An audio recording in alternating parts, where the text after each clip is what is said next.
ছোট্ট ছেলেমেয়েরা আজকে আমরা শিখব 20টি হামাগুড়ি দেওয়া প্রাণীর নাম বাংলা এবং ইংরেজিতে। এটি হলো সাপ। সাপকে ইংরেজিতে স্নেক বলে।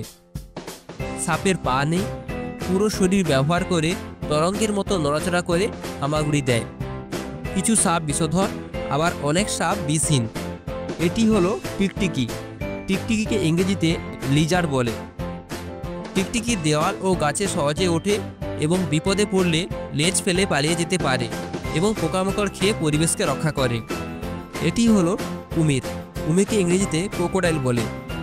কুমির সাধারণত অর্ধজীবনধারী, পানি ও স্থলে ধীরে ধীরে হামাগুড়ি দেয়।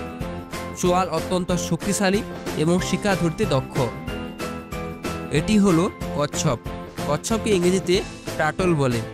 কচ্ছপ সাধারণত শক্ত খোলসযুক্ত একটা প্রাণী, ধীরে হামাগুড়ি দেয়। বিপদে শরীর পুরোপুরি খোলসের ভেতর ঢেকে নিতে পারে। এটি হলো কাঁকড়া। কাঁকড়াকে ইংরেজিতে ক্র্যাব বলে। কাঁকড়া সাধারণত বাঁশ দিয়ে দ্রুত চলে। শক্ত কাঠিন্যযুক্ত খোলস এবং আঁকশির মতো পাঞ্জা থাকে। সমুদ্র ও নদী তীরবর্তী পরিবেশে বাস করে। এটি হলো স্লাগ। স্লাগকে ইংরেজিতে স্লাগ বলে। স্লাগ সাধারণত খোলসবিহীন একটা প্রাণী, ভেজা জায়গায় ধীরে ধীরে হামাগুড়ি দেয়। এটি হলো শামুক। শামুককে ইংরেজিতে স্নেইল বলে। শামুক সাধারণত পুরু খোলস নিয়ে চলে, ধীরে হামাগুড়ি দেয়, ভেজা স্থানে শ্লেষা ছড়িয়ে পথ তৈরি করে। এটি হলো গিরগিটি। গিরগিটিকে ইংরেজিতে বলে ক্যামেলিয়ন। গিরগিটি সাধারণত নিজের শরীরের রং পরিবর্তন করতে পারে, ধীরে হামাগুড়ি দেয় ও শিকার ধরতে জিভ অত্যন্ত দীর্ঘ। এটি হলো ইঁদুরছানা। ইঁদুরছানাকে ইংরেজিতে বলে বেবি র্যাট। ইঁদুরছানা সাধারণত জন্মের পর প্রথম কয়েক সপ্তাহ পা ব্যবহার করতে পারে না, পুরোপুরি হামাগুড়ি দিয়ে চলে। এটি হলো বাচ্চা কুমির। বাচ্চা কুমিরকে ইংরেজিতে বলে বেবি ক্রোকোডাইল। বাচ্চা কুমির ছোট হলেও শক্তিশালী ও দ্রুতগতি, মাটিতে হামাগুড়ি দিতে খুব দক্ষ। এটি হলো গেকো। গেকোকে ইংরেজিতে গেকো বলে। গেকো সাধারণত আঠালো পা থাকায় দেওয়াল ও ছাদে উল্টো হয়ে হাঁটে, রাতে সক্রিয়। এটি হলো মনিটর লিজার্ড। মনিটর লিজার্ডকে ইংরেজিতে বলে মনিটর লিজার্ড। মনিটর লিজার্ড সাধারণত দ্রুত হামাগুড়ি দেয়, মাংসাশী ও বুদ্ধিমান। এটি হলো কাঁকড়া বিছে। কাঁকড়া বিছেকে ইংরেজিতে বলে স্করপিয়ন। কাঁকড়া বিছে সাধারণত লেজে বিষের হুল থাকে, মাটি নিচে বা অন্ধকার জায়গা হামাগুড়ি দিয়ে চলে, বিপদে লেজ তুললেই আক্রমণ করে। এটি হলো শুয়োপোকা। শুয়োপোকাকে ইংরেজিতে বলে কাটারপিলার।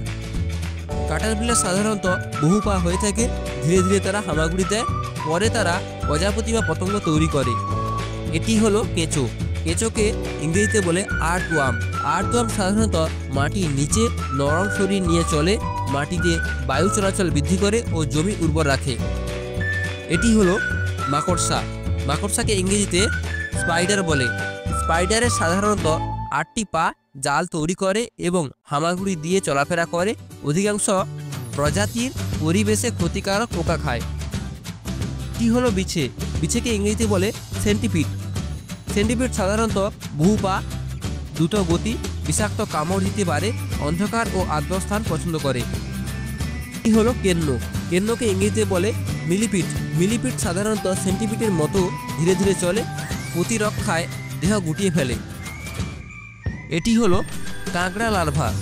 কাঁকড়া লার্ভাকে ইংরেজিতে ক্র্যাব লার্ভা বলে। ক্র্যাব লার্ভা সাধারণত ছোট অবস্থায় ভেজা মাটিতে ও পানিতে হামাগুড়ি দেয়, পরবর্তীতে কাঁকড়া তৈরি হয়। এটি হলো জলসাপ। জলসাপকে ইংরেজিতে ওয়াটার স্নেক বলে। ওয়াটার স্নেক সাধারণত পানি ও মাটিতে সমান দক্ষতায় হামাগুড়ি দেয়, মাছ ও ছোট প্রাণী শিকার করে। ছোট্ট ছেলেমেয়েরা, আজকের এই ভিডিওটি তোমাদের যদি ভালো লেগে থাকে তাহলে অবশ্যই ভিডিওটিকে লাইক করে চ্যানেলটিকে সাবস্ক্রাইব করে দিও, তাহলে পরবর্তী ভিডিওর নোটিফিকেশন সবার আগে পাবে। ততক্ষণ ভালো থেকো এবং সুস্থ থেকো।